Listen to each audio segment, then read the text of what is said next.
শেখ হাসিনার পতন হবে শাহেদ বুকে হাত দিয়ে বলুক তো 4 তারিখে সে কখনো কল্পনা করেনি।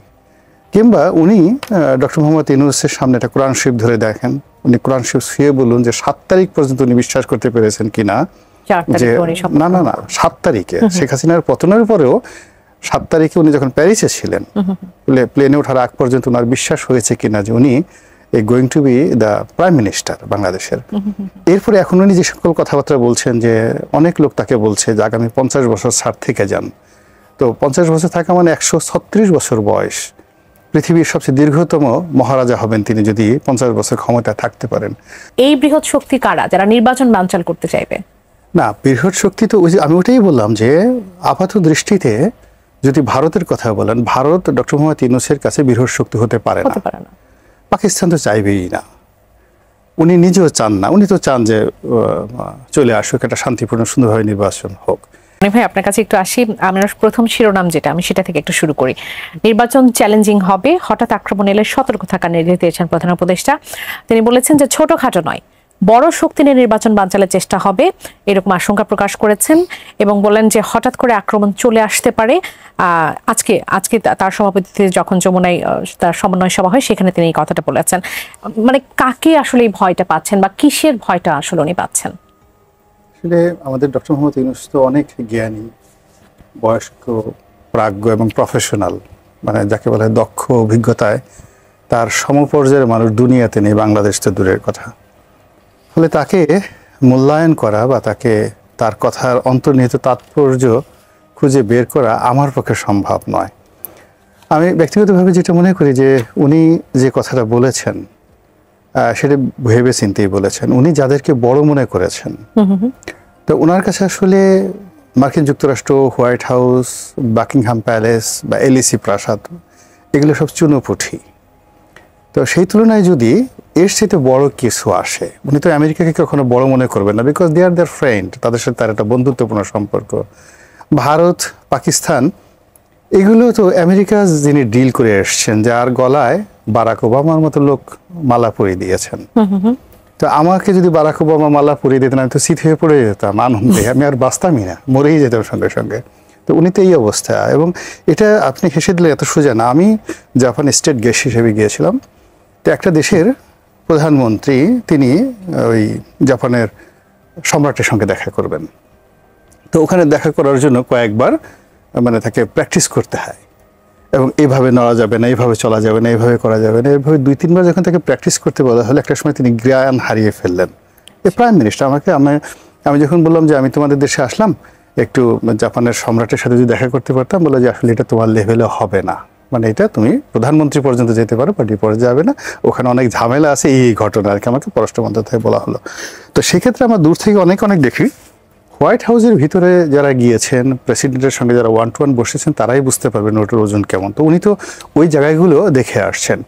তো তার চাইতে যদি বড় জায়গা থেকে বিপদ আসে, এটা তো আমার বলতে খুব শরম লাগে। এই বিপদ তো একমাত্র আসমান থেকে আসতে পারে, আল্লাহর মালিক, আল্লাহর গজব নাজিল হতে পারে। এছাড়া তো ডক্টর মোহাম্মদ ইউনূস এখন তার পিছনে যে বৃহৎ শক্তি সমূহ রয়েছে, ইউরোপীয় ইউনিয়ন রয়েছে, আমেরিকা রয়েছে। কিন্তু ইউরোপীয় ইউনিয়ন, আমেরিকা মানে বৃহৎ শক্তি যদি নির্বাচন বানচালের কথা বলে, সেক্ষেত্রে আসলে এই বৃহৎ শক্তি কারা যারা নির্বাচন বানচাল করতে চাইবে? না, বৃহৎ শক্তি তো আমি ওটাই বললাম যে আপাত দৃষ্টিতে যদি ভারতের কথা বলেন, ভারত ডক্টর মোহাম্মদ ইউনূসের কাছে বৃহৎ শক্তি হতে পারে না। পাকিস্তান তো চাইবেই না, উনি নিজেও চান না, উনি তো চান যে চলে আসুক, একটা শান্তিপূর্ণ সুন্দরভাবে নির্বাচন হোক।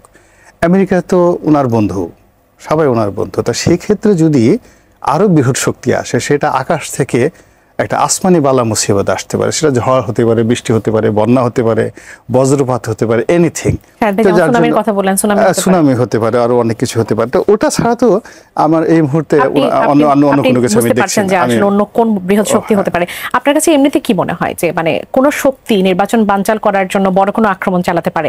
আমি বৃহৎ শক্তি বাদ দিলাম, আপনার দৃষ্টিতে? আমার দৃষ্টিতে না, আমার দৃষ্টিতে এখানে আমি প্রথমত শাহেদ আলমকে ধন্যবাদ জানাই, বিকজ তিনি আমাদের দেশে যারা সামাজিক মাধ্যমে শেখ হাসিনা বিরোধী একটা জনমত গঠন করেছেন দেশের বাইরে থেকে, তাদের মধ্যে অবশ্যই তিনি অগ্রগামী। In a positive way there are many social influencer যাদের অনেক দুর্নাম বদনাম আছে, বাট তিনি একটা শালীনতার মধ্যে থেকে এই কাজটি করে গেছেন। তো আজকে টকশোতে পাশাপাশি আমাদের প্রথম দেখা হলো, সো এটা আমার জন্য একটা স্যাটিসফ্যাকশন, এবং তিনি যে কথাগুলো বললেন সেটা অত্যন্ত পজিটিভ। তো আমি যেটা বললাম যে আমাদের এই বাংলাদেশ হলো অসম্ভবের দেশ এবং সব সম্ভবের দেশ। এখানে এমন সব ঘটনা ঘটে যায় যেটা আমরা কখনো কল্পনা করতে পারি না। শেখ হাসিনার পতন হবে শাহেদ বুকে হাত দিয়ে বলুক তো 4 তারিখে সে কখনো কল্পনা করেনি। কিংবা উনি ডক্টর মোহাম্মদ ইউনূসের সামনে একটা কোরআন শরীফ ধরে দেখেন, উনি কোরআন শরীফ ছুঁয়ে বলুন যে 7 তারিখ পর্যন্ত উনি বিশ্বাস করতে পেরেছেন কিনা যে না 7 তারিখে শেখ হাসিনার পতনের পরেও 7 তারিখে উনি যখন প্যারিসে ছিলেন প্লেনে ওঠার আগ পর্যন্ত ওনার বিশ্বাস হয়েছে কিনা যে উনি going to B the prime minister বাংলাদেশের। এরপরে এখন উনি যে সকল কথাবার্তা বলছেন যে অনেক লোক তাকে বলছে যে আগামী 50 বছর ছাড় থেকে যান, তো 50 বছর থাকা মানে 136 বছর বয়স, পৃথিবীর সবচেয়ে দীর্ঘতম মহারাজা হবেন তিনি যদি 50 বছর ক্ষমতা থাকতে পারেন। এই কথা উনি ওনার নিজের মুখ দিয়ে বলছেন। তো এই জিনিসগুলো বাংলাদেশে আসলে ডক্টর মোহাম্মদ ইউনূসের আগে কেউ বলেননি, জিয়াউর রহমান সাহেব বলেননি, বঙ্গবন্ধু বলেননি, শেখ হাসিনা বলেননি, খালেদা জিয়া বলেননি, আর ভবিষ্যতে তারেক রহমান সাহেব তো বলেনই না এই সমস্ত কথাবার্তা। তো সেখানে তার যেটা দীর্ঘমেয়াদী প্ল্যান আছে 5 বছর, 10 বছর, 50 বছর, তো আমরা আসলে এখনো পর্যন্ত তাকে রিড করতে পারছি না। এটা হলো আমাদের একটা সবচেয়ে বড় প্রবলেম। এবং প্রবলেমের কারণে কি হচ্ছে দেখুন, ক্ষমতার কেন্দ্রে তিনি ডাকছেন আন্টু বান্টু পান্টু আসো, তারা সবাই দৌড় দিচ্ছে, আমি নাম বললাম না। আবার কখনো বলছে যে 3 জন হলো শ্রেষ্ঠ, আসো তোমরা 3 জেনারেল। তারপর শেষে আবার বলছেন যে না আমার এটা পছন্দ হচ্ছে না, আমার এটা ডিজায়ার হচ্ছে না। এবং গত 14 মাসে তিনি যে মিরাকেলগুলো দেখিয়েছেন বাংলাদেশের ইতিহাসে, এই মিরাকেল শহীদ প্রেসিডেন্ট জিয়াউর রহমান কিংবা বঙ্গবন্ধু দেখাতে পারেননি।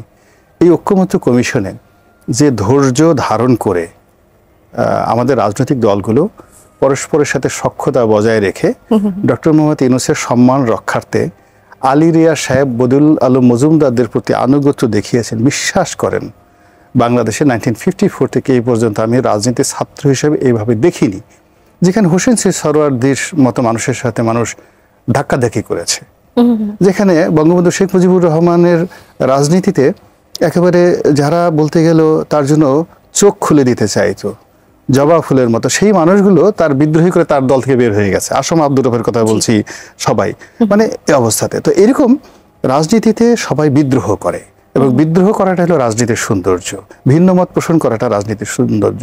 এই প্রথম আমরা 14 মাস ধরে ঐক্যমত্য মানে মিটিং একসাথে খেয়েছি, একসাথে গল্পগুজব করেছি, এবং এখানে সব অসম্ভব ঘটনা ঘটেছে। আপনি চিন্তা করেন একেবারে তরুণ নাহিদ ইসলাম, একেবারে তরুণ নাহিদ ইসলাম, আমার বড় ছেলের সাথে নাহিদের বয়স হবে অন্তত 4 থেকে 5 বছরের ছোট। এখন সালাউদ্দিন সাহেবদের মতো মানুষ নাহিদ ইসলাম সাহেবের সঙ্গে যখন হ্যান্ডশেক করেছেন, তো যথাযথ সম্মান প্রদর্শন করে মর্যাদা দিয়ে ধৈর্য সহকারে তাকে সম্মান প্রদর্শন করেছেন। কেন 8 মাস ধরে কিন্তু সেই চমৎকার পরিবেশটাই আসলে দেখেছি। এটা না, এটা হলো ডক্টর মোহাম্মদ ইউনূসের ম্যাজিক্যাল পাওয়ার। গতকালের ঘটনাটা তো আবার আমাদেরকে একটু ভাবনায় ফেলছে। গতকাল যখন এই যে বাস্তবায়নের যে সুপারিশ প্রধান উপদেষ্টার কাছে দেয়া হলো, সেই সুপারিশ নিয়ে তো এখন নানা ধরনের কথা হচ্ছে। এর সাথে আরো বাজে অবস্থা অতীত হয়েছে, কিন্তু আপনি দেখবেন যে ডক্টর মোহাম্মদ ইউনূস যখন আবার সবাইকে ডাকবেন এবং শাহেদ আলমকেও যদি ডাকেন, তো দেখবেন সবাই তার সামনে যাবেন, উনি সবার সাথে হাসি মুখে কথা বলবেন, এবং সবাই সব বেদনা ভুলে ওখান থেকে ফিরে আসবেন। আপনি বিএনপির মানে মতো একটা বৃহৎ দল, যেখানে সে ডাইরেক্ট অ্যাকশনে চলে গেল। দুটো অ্যাকশন, ফার্স্ট অ্যাকশন হলো যে যখন ডক্টর মোহাম্মদ ইউনূস ক্ষমতা নেননি, এই সময়টি তারা বললো যে না 3 মাসের মধ্যে নির্বাচন চাই। আবার ক্ষমতা নেওয়ার পরে বললেন যে ডিসেম্বরের মধ্যে নির্বাচন হতে হবে। এবং এই যে ডিসেম্বরের মধ্যে নির্বাচন হবে, আমি মনে করি বিএনপির এটা ছিল একটা পারফেক্ট ডিসিশন, স্ট্রং ডিসিশন। কিন্তু ডক্টর মোহাম্মদ ইউনূসের ডিপ্লোম্যাসি বলেন, ম্যাগনেটিক পাওয়ার বলেন, হোয়াট এভার মেবি, এই নির্বাচনটা ফেব্রুয়ারি মাসে চলে আসছে। এবং এখান থেকে এই যে একটা অনিশ্চয়তা শুরু হয়েছে, যার কারণে আমরা এখন সবাই খুব টেনশনে আছি। ডক্টর মোহাম্মদ ইউনূসের যে তার যে হাসি খুশি ভাবসাব দেখে আমাদের যে দুঃখ, আমাদের যে কষ্ট বেদনা, ওনাকে দেখলে আমার মনে হয় না। আপনার কাছ থেকে একটু শুরুতে আসে গণভোটের বিষয়টার প্রশ্নটা আমার কাছেও ছিল, যে গণভোটের ব্যালট বাক্সে যে প্রশ্নটা থাকবে সেটা ছিল, মানে সেটা হবে এরকম যে আপনি কি জুলাই জাতীয় সনদ বাস্তবায়ন আদেশ 2025 এবং ইহার তফসিল 1 সন্নিবেশিত সংবিধান সংস্কার প্রস্তাব সমূহের প্রতি আপনার সম্মতি জ্ঞাপন করিতেছেন? একজন ভোটার যখন ভোট দিতে যাবে তখন আসলে কিসের উপর ভিত্তি করে সে হ্যাঁ না ভোটটা এখানে দেবে? সে কি জানতে পারছে যে সে কোনটাকে হ্যাঁ হিসেবে নিচ্ছে, কোনটাকে না হিসেবে নিচ্ছে? শুনুন, আসলে ছোট মুখে বড় কথা হয়ে যায়। এই গণভোটের বিষয়টি শুনলে গোস্বা এসে যায়, মেজাজ গরম হয়ে যায়। কেন বলছি। দ্বিতীয়ত, এই গণভোটের কথা যখন জামাতের মুখ থেকে শুনি তখন আরো বেশি মন খারাপ হয়ে যায়। মূল ব্যাপারটা হলো কি, যে বয়স হলো, এখন জামাতের যারাই রাজনীতিতে একটা শীর্ষ পর্যায়ে আছেন, জামাতের আমির হয়তো অল্প কয়েক বছরের বড় হবেন, বাকি সবাই আমাদের বন্ধু বান্ধবের লেভেলে আছেন। আমরা তৃণমূল পর্যায়ে বিএনপি, আওয়ামী লীগ বিভিন্ন সময়টাতে তাদের নির্বাচন দেখে আসছি। এখন যে পরিবেশ পরিস্থিতিতে তৈরি হয়েছে, এই জুলাই বিপ্লব, জুলাই গণ অভ্যুত্থান যেটাই বলেন না কেন, এটা আমাদের একটা যুগান্তরকারী বাঙালির ইচ্ছা, অভিলাষ পূর্ণ হয়েছে আন্দোলনের মাধ্যমে, এটা সত্য। কিন্তু এই বিষয়টা নিয়ে গণভোটের প্রয়োজনীয়তা রয়েছে, এটা আমি মনে করি না। এটা যারাই বলছে তারা এই বর্তমান যে চলমান রাজনীতি, নির্বাচন, গণতন্ত্র প্রতিষ্ঠা, কিংবা এই যে একটা কল্যাণকামী একটা রাষ্ট্র, এমনকি ডক্টর মোহাম্মদ ইউনূসকে কেন্দ্র করে আমরা যে একটা সুদূর প্রসারী পজিটিভ চিন্তা ভাবনা করেছিলাম। এখানে শাহেদ আছেন, আমি মনে করি শাহেদ যদি বুকে হাত দিয়েও বলে তবুও সে বলবে যে আমি ডক্টর মোহাম্মদ ইউনূসকে নিয়ে অনেক সুন্দর স্বপ্ন দেখেছিলাম। এবং আমরা এই বাংলাদেশে শেখ হাসিনার জমানাতে 2009 থেকে আজ অবধি, মানে ডক্টর মোহাম্মদ ইউনূসের উপর যে শেখ হাসিনা যা কিছু করেছে 100% জনমত, এমনকি আওয়ামী লীগের খুব কট্টর যারা শেখ হাসিনাকে মানে তেল দিতে চাইতেন তারা প্রকাশ্যে বলতেন, কিন্তু অপ্রকাশ্যে তারা কিন্তু ডক্টর মোহাম্মদ ইউনূসের প্রতি সফটেন ছিলেন। তো সেই যে একজন মানুষের প্রতি যে আমাদের সমর্থন, প্রেম, ভালোবাসা, এই যা কিছু তাকে নিয়ে আমরা চিন্তা করেছি, সব কিছু পণ্ড হয়ে যাবে, নষ্ট হয়ে যাবে, পচে গলে দুর্গন্ধ হয়ে বের হবে যদি এই গণভোটের মতো ঘটনায় ডক্টর মোহাম্মদ ইউনূসকে জড়ানো হয়, উনি সম্মতি দেন অথবা উনি এই ঘটনার সাথে কোনো কারণে সম্পৃক্ত হয়ে পড়েন। ফলে এটা আমি মনে করি আমাদের একটা জাতীয় দায়িত্ব এটাকে অপোজ করা। এমনকি বিএনপিও যদি, তারেক রহমান সাহেবও যদি সম্মতি দেন, আমি বলবো উনি ভুল করেছেন এবং উনি ভুল করবেন। গণভোটের এই বিষয়টা আলোচনাই করা উচিত না, নাম্বার 1। নাম্বার 2 হলো যে এখানে জুলাই সনদে যা কিছু রচিত হয়েছে, যা কিছু লেখা হয়েছে, যেভাবে স্বাক্ষর করা হয়েছে, পুরো জিনিসটার মধ্যে একটা হজবরল গোজামিল হয়েছে। আমাদের রাজনীতির ইতিহাসে অলমোস্ট যা কিছু আমরা মনে রেখেছি সবকিছু কিন্তু ট্রান্সপারেন্ট। আর আমাদের রাজনীতির ইতিহাসে হজবরল কেন মনে হলো? কারণ এখানে সব দলগুলোই তো আসলে ছিল উপস্থিত, থেকে তাদের প্রত্যেকের অবস্থান জানিয়েছেন, নোট অফ ডিসেন্ট দিয়েছেন, তাদের ইচ্ছা অনিচ্ছার কথা প্রকাশ করেছেন। এটা তো এমন হবার কথা না। ফার্স্ট থিং হলো যে এখানে তো আসলে যদি সত্যি কথা বলি, শেখ হাসিনার পতনটা আমাদের এক্সপেক্টের মধ্যে ছিল না, স্বপ্নের মধ্যে ছিল। আমরা যেমন এখন দেখেন শেখ হাসিনা জীবিত আছে, আমরা মনে করছি তার জীবিত থাকাটা আমাদের জন্য একটা ন্যাশনাল থ্রেট। আর এই থ্রেট থেকে বাঁচার জন্য আমরা প্রতিদিন ফটোকার্ড ব্যবহার করছি, আজকে হসপিটালে, কালকে ক্যান্সার হয়েছে, পরশুদিন মারা গেছে। তো উনি দিল্লিতে আছেন, এটা কি তার জীবিত থাকাটাকে আমরা একটা ন্যাশনাল থ্রেট মনে করছি। এবং যেখানে ডক্টর মোহাম্মদ ইউনূস আকার ইঙ্গিতে যেটা বোঝাতে চাচ্ছেন যে অনেক বড় একটা আক্রমণ আসতে পারে, হঠাৎ কি শেখ হাসিনা টুস করে ঢুকে যেতে পারে, তখন আমার কি হবে গো, আমি কোথায় যাব গো, এরকম একটা পরিস্থিতি হতে পারে। তো এরকম একটা অবস্থায় শেখ হাসিনার পতনের পরে আমরা সবাই আসলে ভ্যাবাচাকা খেয়ে গেছি। তো সেখানে সরকার গঠন, যা কিছু হয়েছে সবে আবেগের বশবর্তী হয়ে এবং কোনো রকম পূর্ব পরিকল্পনা ছাড়া। এরকম একটা ঘটনার পরে যা হয় সেটা হলো একে অপরের প্রতি দায়িত্ব এবং কর্তব্য পালন করা। বিএনপি বড় দল হিসেবে সে যেহেতু রাষ্ট্র পরিচালনা করেছে, ফলে সে জানে যে এখানে আমাকে ধৈর্য ধারণ করতে হবে, নেগোশিয়েবল পাওয়ার, হ্যাঁ এখানে সেই আমাকে নেগোসিয়েশন করতে হবে এবং আমাকে সহযোগিতা করতে হবে, এবং তারা সরকারের প্রতি সেই জিনিসটা করেছে। কিন্তু সরকারের যারা কর্তা ব্যক্তি, একটা গ্রুপ যখন তাকে সহযোগিতা করতে আসে, আনুগত্য দেখাতে আসে, এটা যে দুর্বলতা নয়, এটা অনুধাবন করার মতো শক্তি এখনো তাদের হয়নি। জি। ফলে এই যে রাজনৈতিক দলগুলো যেভাবে আনকন্ডিশনালি তাদের ডাকে গেছে, যমুনাতে গেছে এবং পদে পদে অপমানিত হয়েছে, লাঞ্ছিত হয়েছে, প্রতারিত হয়েছে, এটার যে প্রতিফল সেটা এখন তারা বুঝতে পারেনি। ফলে কি হলো, যেভাবে বলা হয়েছে স্বাক্ষর করে গুড ফেইথে গুড ট্রাস্টে তারা স্বাক্ষর করেছে, কিন্তু ওইটাকে আবার অ্যামেন্ডমেন্ট করে যে জিনিসগুলো তারা সংযুক্ত করেছে, সালাউদ্দিন সাহেব ভদ্রলোক মানুষ ওইভাবে বলেছেন। ওখানে যদি কোনো অভদ্র থাকতেন তাহলে বুঝতেন যে ভাষা কি। ওইটা আপনি ওই সেম জায়গাতে আপনি মাইকটা শেখ হাসিনার কাছে দিয়ে দেন, ওবায়দুলের কাছে দিয়ে দেন, আপনি গিয়ে দেখবেন যে ওনাকে এমনভাবে গালাগালি করবে, ওনার যমুনাতে থাকা ওনার জন্য খুব কষ্টকর হয়ে যাবে। আমি কাছে দর্শকের একটা প্রশ্ন ছিল, পৃথিবীর বিভিন্ন দেশের পলিটিক্সের একটা সিস্টেমের সাথে কম্পেয়ার করে তিনি বলেছেন যে ওয়েলফেয়ার পলিটিক্সের সিস্টেমের মাধ্যমে কেন আমাদের দেশে এটা অ্যাপ্লাই করা যায় না, কেন এটার মাধ্যমে বাংলাদেশে ভালো কিছু করা সম্ভব? তিনটা বিষয় নিয়ে আলোচনা করব খুব সংক্ষেপে। প্রথমত ওয়েলফেয়ার স্টেট, দ্বিতীয়ত ফ্যাসিজম নিয়ে, কেন শেখ হাসিনাকে বারবার আমরা ফ্যাসিস্ট বলতে পারছি না বা বলা উচিত নয়, আর থার্ড হলো শাহেদ আলম কেন এবং কিভাবে 5 তারিখের পরে তার মতাদর্শ চেঞ্জ হয়ে অনেকের অপছন্দের মানুষ পরিণত হয়েছে। তিনটা বিষয় নিয়ে ওয়েলফেয়ার স্টেটের 1 নম্বর বক্তব্যটা হলো যে একটা রাষ্ট্র পশ্চিমা দুনিয়া যদি ধরেন তাহলে প্রত্যেকটা জনগণ রাষ্ট্রকে বিশ্বাস করে, বিচার ব্যবস্থা থেকে শুরু করে সব জায়গাতে। ফলে তার বেতনের ক্ষেত্রে বিশেষে 60% পর্যন্ত সে রাষ্ট্রকে জমা দিয়ে দেয় যেন তার বিপদের সময় সেটা সে পেতে পারে। আমরা রাষ্ট্র ব্যবস্থাটাতে প্রথমত ওই পর্যায়ে নিতে পারিনি আমাদের কোনো কিছু যেটা জনগণ আমাদেরকে বিশ্বাস করতে পারে। ওইটা না হওয়া পর্যন্ত ওয়েলফেয়ার স্টেট হবে না। তো কাজেই আমরা ওর ধারে কাছে যেতে পারিনি। এখন আমাদের যেখানে জামিন দিতে গেলে হাইকোর্টের লোকদেরকে প্রশ্নের মধ্যে হতে হয়। এটা গেল ফার্স্ট ওয়েলফেয়ার স্টেট, আরো বহু বছর আমাদেরকে কাজ করতে হবে।